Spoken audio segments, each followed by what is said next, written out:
c'est un sujet qui vous inspire en fin de compte. Alors, les allergies, il y a un moyen très simple. Quand quelqu'un est allergique au sucre, vous l'allongez, vous lui faites lever la jambe en contraction, sous résistance. Normalement, tout va bien. Vous lui donnez un morceau de sucre. Vous lui demandez de lever la jambe. Elle ne va pas y arriver. Ah oui, c'est vrai. Vous voyez? Alors, idem pour un laitage, idem pour un produit avec du gluten. Donc, c'est très simple. Maintenant, il y a des bilans très sophistiqués qui expliquent ce à quoi vous êtes allergique. J'ai une cliente là, qui a passé ce bilan, qui m'a expliqué qu'elle était allergique au blanc d'œuf. Ah oui. Possible.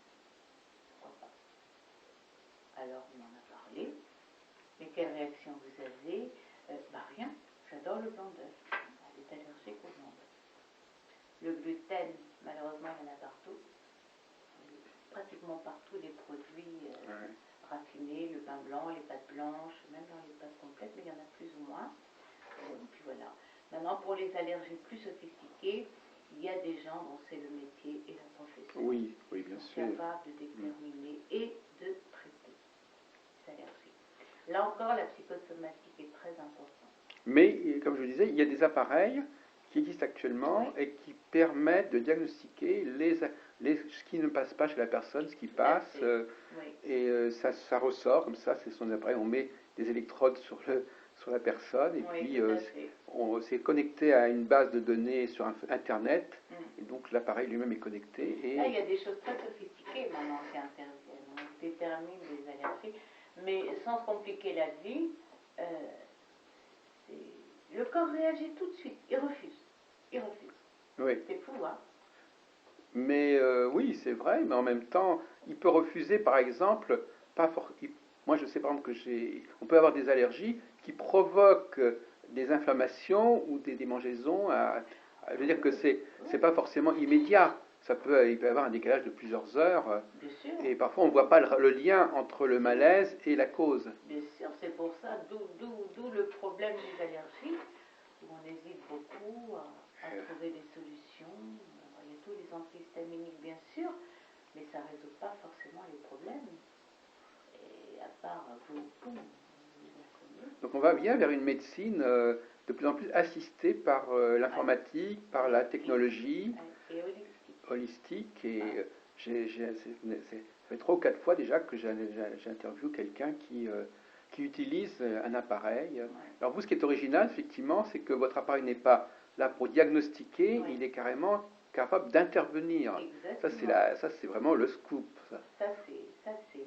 Et d'intervenir efficacement. Alors, la complémentarité idéale serait d'acquérir l'appareil qui fait le diagnostic. Oui, exactement. Je peux vous mettre en contact avec cette...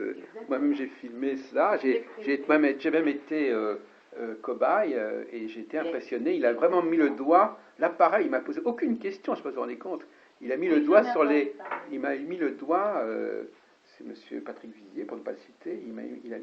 L'appareil a mis le doigt en quelques secondes sur tous les problèmes, ce que je supporte, que je ne supporte pas, les fruits que je supporte, les fruits que je ne supporte pas. Et c'était sur d'autres sujets aussi, c'était même sur je veux dire, et ça change complètement, effectivement, le profil du praticien. Tout à fait. Parce que c'est plus du tout le même niveau, on ne demande pas les mêmes compétences, en fin de compte. En fait, ça devient l'exécution. L'appareil travaille pour vous. Oui. À la limite, à la fin du processus, on se demande s'il n'y a pas des professions qui sont menacées.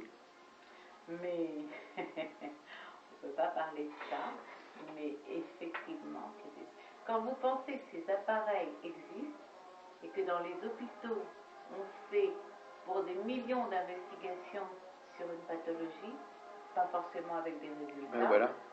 C'est aberrant. Et alors la première question, mais pourquoi les hôpitaux ne s'équipent pas trop cher? Oui. On peut avoir une idée du prix de ces genres d'appareils, par exemple? Oui, ce type d'appareil est quand même assez onéreux. Il revient à... Ça se loue, ça s'achète? Non, ça s'achète. Vous pouvez le prendre en leasing. On va dire que cet appareil vaut à peu près 10-12 000 euros.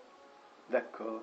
Je ne connais pas exactement le prix des autres appareils, effectivement. Et vous avez raison, il faut avoir les deux appareils, l'appareil prescriptif et l'appareil qui déjà est une aide à l'intervention. L'autre appareil est assez onéreux aussi. J'ai entendu parler de 7 000 à 8 000 euros aussi. Oui. Donc il faut avoir un investissement environ de 20 000 euros pour avoir les deux appareils. Oui, c'est quand même plus bon tout le... Mais c'est très intéressant de cumuler les deux. Mais c'est vrai quand vous... J'y pense très sérieusement. Oui, oui.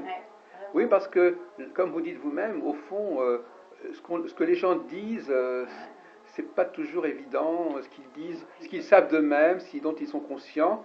On préfère passer directement par le... Il faut que le corps lui-même parle, c'est le cas de le dire. Il faut laisser que le corps parle, et l'appareil fait plus facilement... L'appareil nous fait plus directement met en contact avec le corps que la parole du patient. Des tas de gens, ils ne savent pas écouter les signaux. Ils ne savent pas, ils sont perdus devant des signaux, des pathologies. Ça, c'est comme les maux de dos. Alors là, on peut en parler sur le plan de la kinésithérapie. Les maux de dos, très souvent, il y a des actes répétitifs, il y a des tas de choses qu'on doit arriver à déceler. Bon, attention, c'est pas si simple sur les grosses pathologies. Mais il y a des choses vraiment avec dessous de bon sens et de logique qu'il faut arriver à gérer. Regardez quelqu'un qui dort toujours sur le même côté, quelqu'un qui a un oreiller qui ne va pas ou un matelas qui ne convient pas, c'est rien à gérer. C'est uniquement arriver de la cause à l'effet. Nombre de pathologies du dos dues à un mauvais couchage. Énormément. Du dos surtout aussi les cervicalgiques.